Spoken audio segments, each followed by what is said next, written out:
Welcome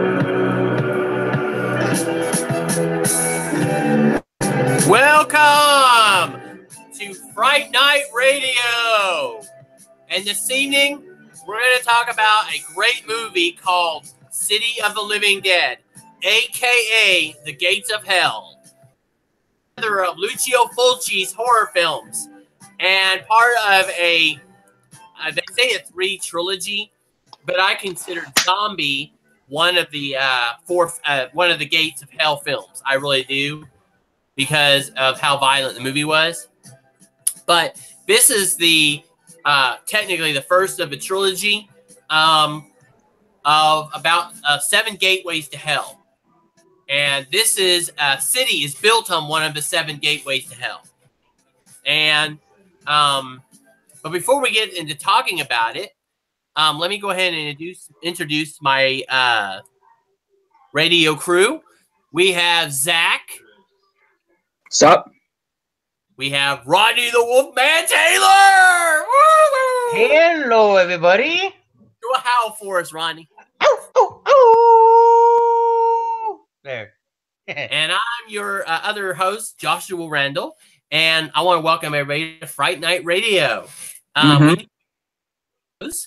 of different topics of reviews of films, and this is another film we're going to talk about. It is considered one of the goriest films of Lucio Fulci, I think, in some aspect. To the stuff them. But then every film he does has some kind of shock value to it. You know what I mean? Mm-hmm. This film was made in 1980. And they may have actually started filming it right after Zombie, I believe. And if you'll notice, in some aspect, it has kind of a tie-in to Zombie, because it's part of the film is filmed in New York, which is kind of a twisted way of fate. You know what I mean? And the movie starts off with a preacher in a graveyard, and the next thing you know, he hangs himself in a graveyard in Dunwich. Mm-hmm. And these group of people are, I guess they're in a trance or something, and they're having a trance, and one of the ladies actually sees it happen, and she ends up dying of fright. Yeah, it was a seance. Seance. The next thing we know, though, and spoilers ahead, everybody, I'm letting everybody know about spoilers. The woman eventually comes back somehow. I'm not sure if she actually died for real or what, but there's a news reporter that's investigating her death, and he goes out to the graveyard, and these guys had buried her and everything, and they're starting to put a little bit of dirt on her, and then they leave there, and she starts trying to claw her ways out of the coffin. And so he hears her screams and starts busting in the coffin to get her out of there. But the movie that's just the beginning of it. I mean, it ties into also to Dunwich itself. And what happens, there's a lot of spectacular deaths in the film. One girl gets... Oh, basically what's happening is that when Father Thomas hung himself, it opened up one of the gates to hell, and they have to close it before All Saints Day, or else the living dead are going to be walking around. Now, Saints Day was Halloween, I believe, right? Or is that actually the next day? I have absolutely no idea when All Saints Day is. In fact, other than this film, I've never even heard of All Saints Day. I believe it's actually the day after Halloween. Well, and what's funny is that's why I thought Zombie should be tied into the trilogy, because in some aspect, the Book of Enoch that was mentioned in this movie is actually the same book, but changed the title. Enoch was referred in Zombie, and also the book in the Beyond was actually called Eben, but it was the same book. Apparently, the Book of Enoch is a real thing. It's apparently a Jewish, script, I think. And if you watch the seance again, when they're going over her, when she dies, when Emily dies, is that her name? Is that her name? Emily, yeah. Right in the corner. No, wasn't in the corner. Her name was Mary. The lady that died. Mary. Yeah, well, anyway. Off in the corner of the room is the Star of David, surrounded by candles. Which I don't know why the Star of David is even utilized in seances. I guess it's a weird thing. You see it sometimes in the witchcraft. I have absolutely no idea why. It's the weirdest thing you would see. Yeah, well, it's just a thing, you know. It's just a movie. That's all it is. It's not. Yeah.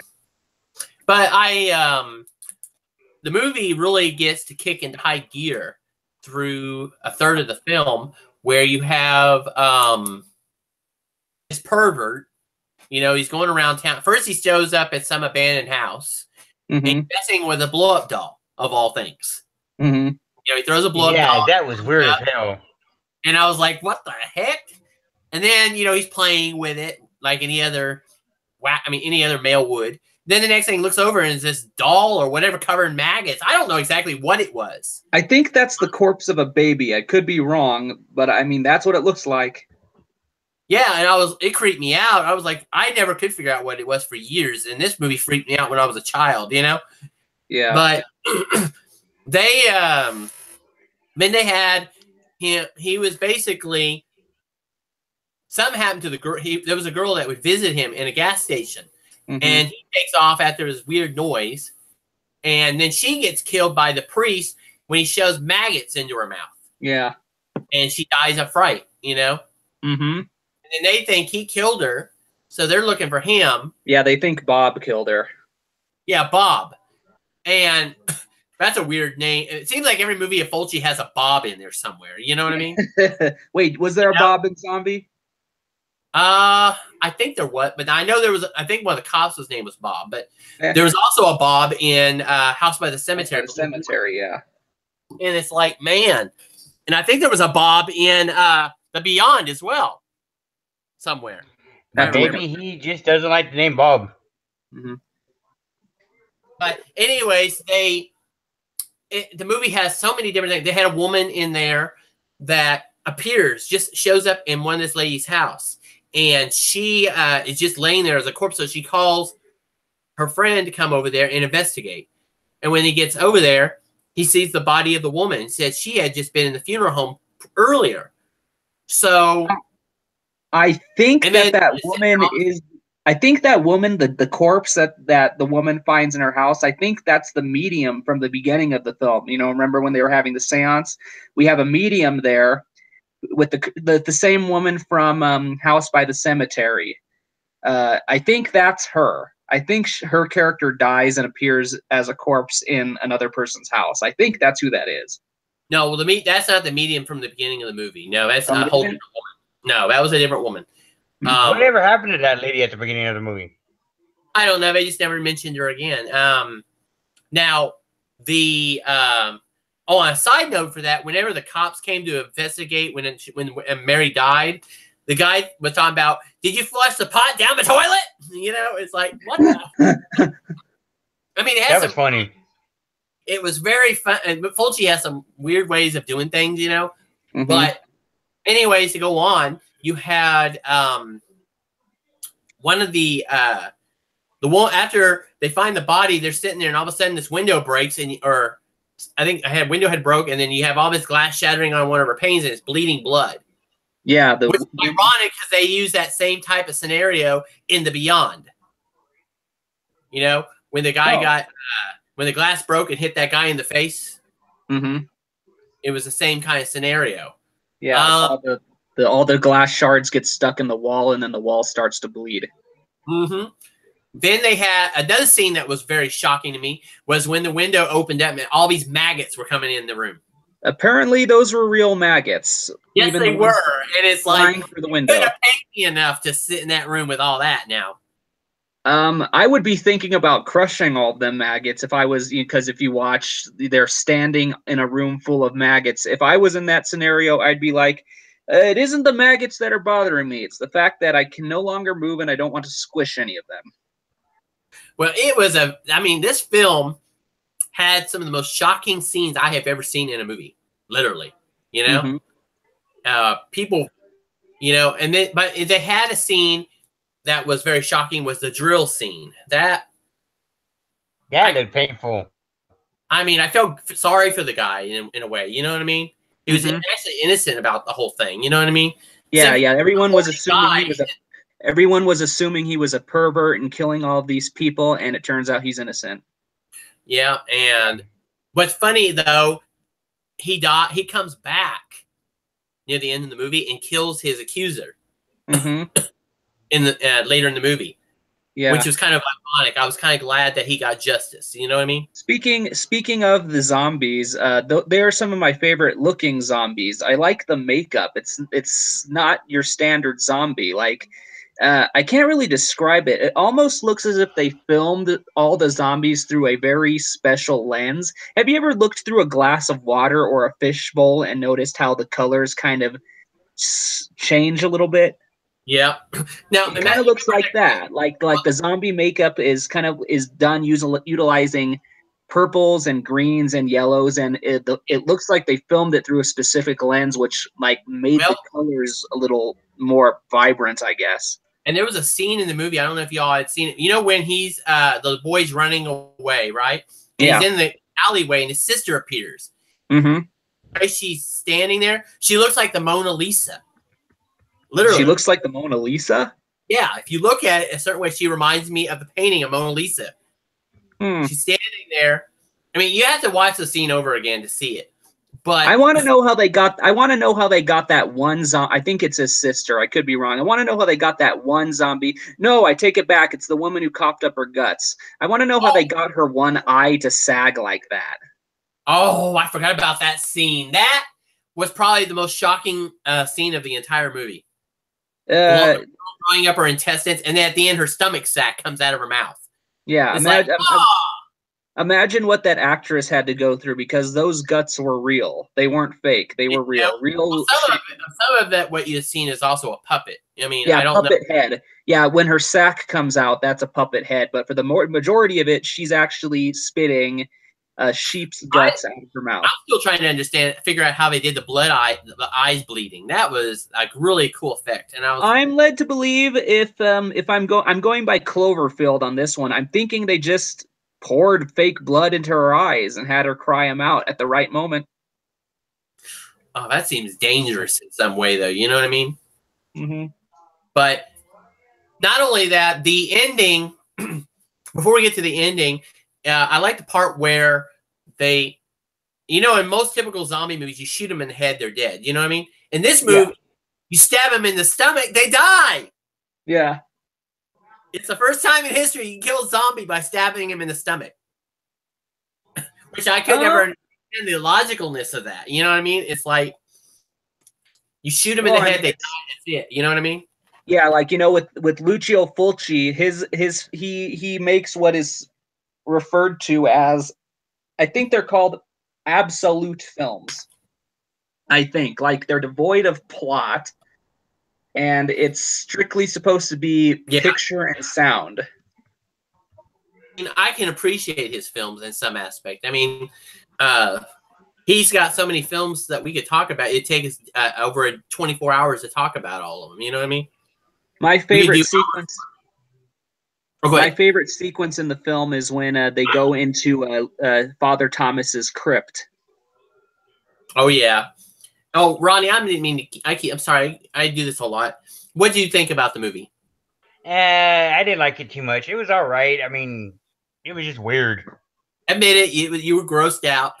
Yeah, I was grossed out. I mean, to me, the most part that kind of like got me was the drill going through Bob's head. Well, I want to do something. I don't know if y'all had seen this. You have to look it up online. There was I think it was in Russia or Germany. No, it was Germany or somewhere where they reviewed this film to a group of young people or whatever people they had in there. And by the time the movie was over, people were so depressed because of the movie because it was that vile, The first Lucio Fulci film I ever saw, I almost threw up. What movie was it? House by the Cemetery. House by the Cemetery that movie did not roast me. Yeah, I was 6 years old when this movie came out. I wasn't born yet. Don't pick on me now, Rodney. I was alive when this movie came out. Let's see. You were younger than I am. I was 6. 78, 79, 80. No, you're 6. How old are you, Ronnie? I'm 43 right now. I was 6 back then. So you're 3 years old with me. So when this movie came out. Yeah, I wasn't born yet. I was born in '93. Well, Oh wow, you're a youngster. Yeah. And this movie made me want to hurl. I mean, no wonder that I'm surprised. I think they offered barf bags for this movie too. I I wouldn't would be have surprised. loved to have seen this movie in the drive-in. You know, Was it a drive-in or did they actually show this in theaters? I mean, they showed it in theaters in Italy, obviously. both. Well, back in the day, I mean, back in the 80s, I'm sure they still had drive-ins. So yeah, they probably showed it at a drive-in. Yeah, like drive-ins, like Creep Show I saw Creep Show at the drive-in. I remember that. And I've never been to a drive-in, but I've seen them driving around. You know. Oh, they are awesome. It's I mean, it's a like great being in way a to theater, watch but it's yeah. But you want to do it during the summertime, not the winter. Understandable. Yeah. Hey Ronnie, going into drive-ins, how many times did they honk the horns and turn the lights on when the film sucked? Several times. I don't remember. I was too young to remember any I of it. remember like we went like we would go watch one movie, right? And it was so cool. We would sit in the back and we would sit in the back while our movie was like on a in the part that we didn't want to watch, we were watching another movie on the other side, you know, on the other drive-in from where we were at, and sometimes it would be a movie that we wanted to see that we didn't get to see, and all that. So it was like one time we went to watch E.T. at a drive-in, and oh yes, I did see E.T. at the drive-in. I remember that. I remember watching E.T. at a drive-in, and then on the next theater over, they had Night Shift. Well, I don't know if anybody remembers that movie. That was Night Shift. Sam Raimi's in that. Yeah. Well, guys, let me go ahead. Let's get back to the film real quick. I didn't mean to. Well, the ending was like you said. They went into the crypt, and while that was happening, they had that. Like I said, this group of people were in a bar, you know, and they get attacked by the dead, you know, and they reaped what they sowed. Well, when they get in the crypt, you know, we missed the guy's girlfriend just before this happened was killed by the sister, grabbed her and squished her brains out. Yeah, because we have a variety of characters in here. We have Mary, who's the one who saw Father Thomas hang himself.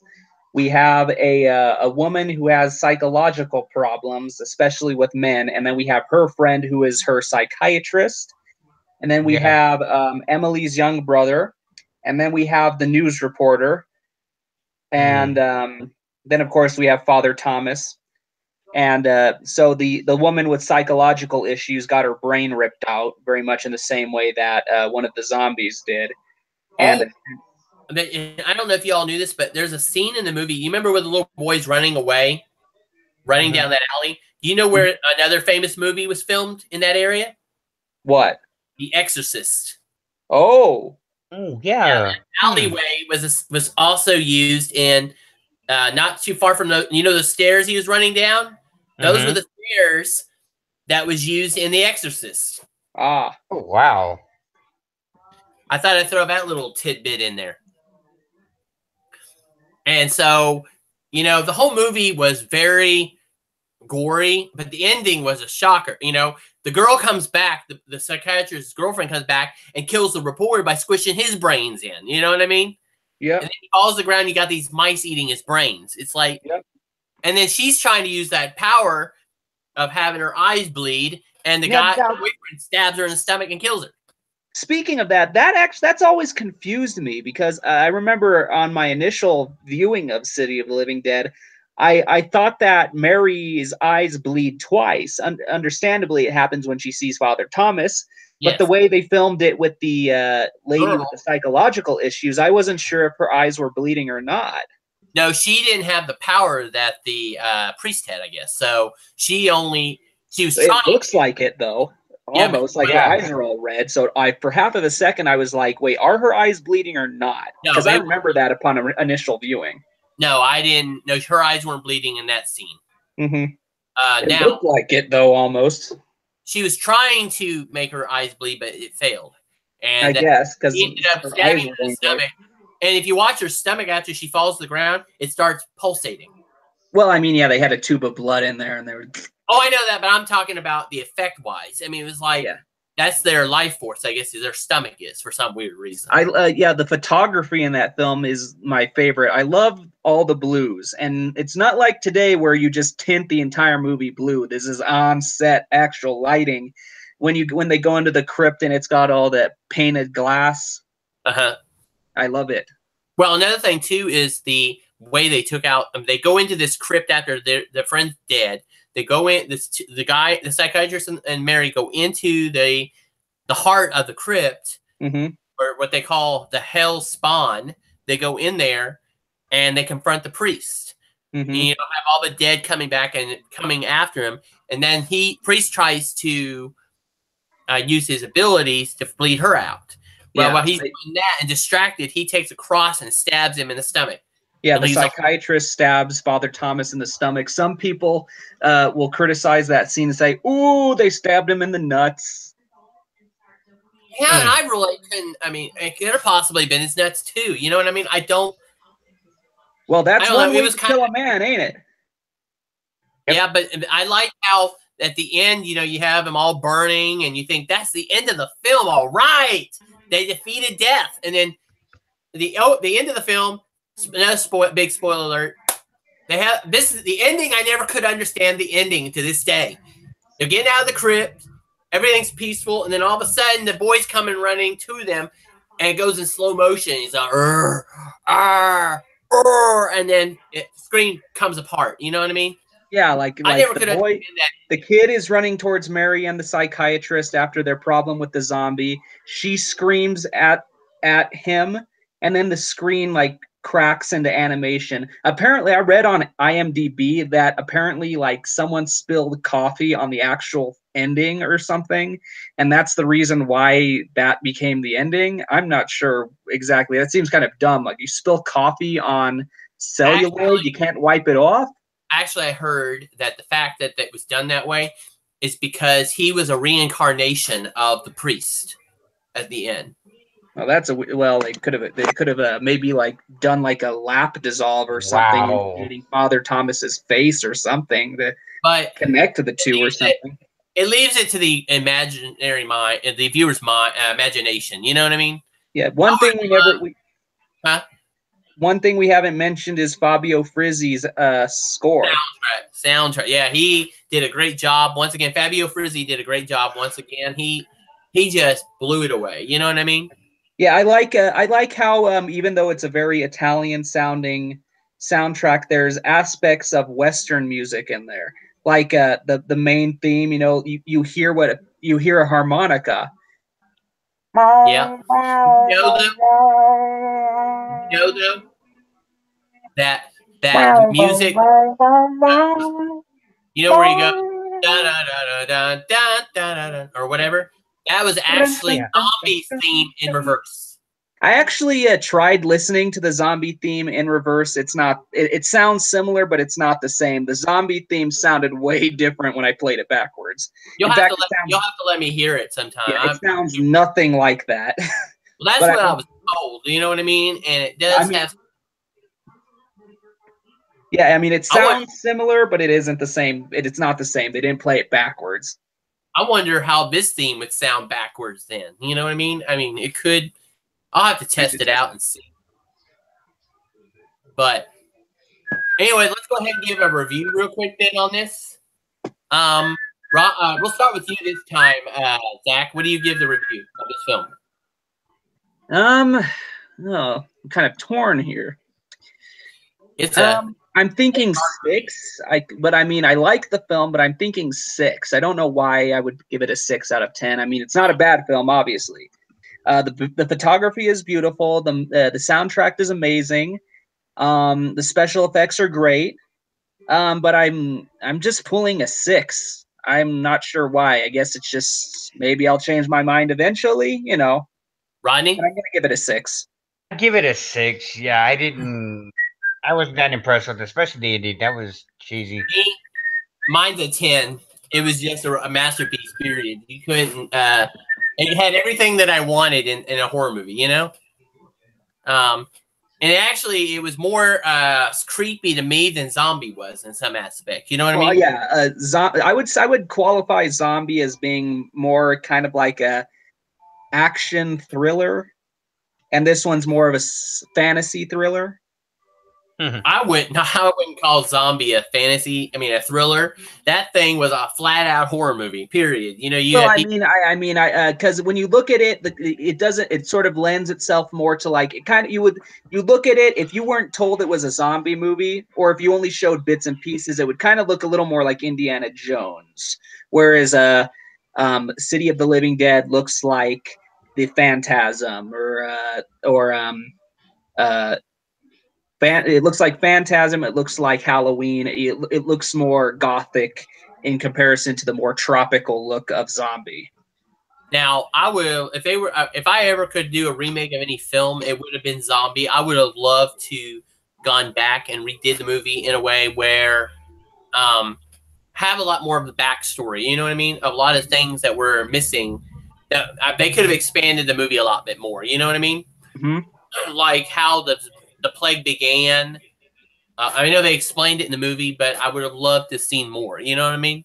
Yeah, they indicated it might have been voodoo, but we're not exactly sure. It's kind of like Night of the Living Dead.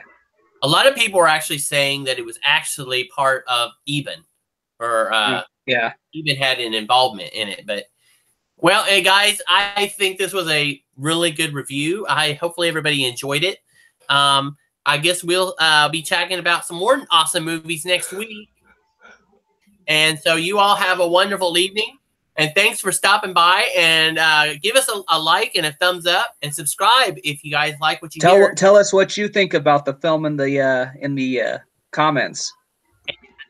Yeah, we'd love to hear your thoughts on it. Have you seen City of the Living Dead or any of the other Fulci films? Till next time, you all have a wonderful day.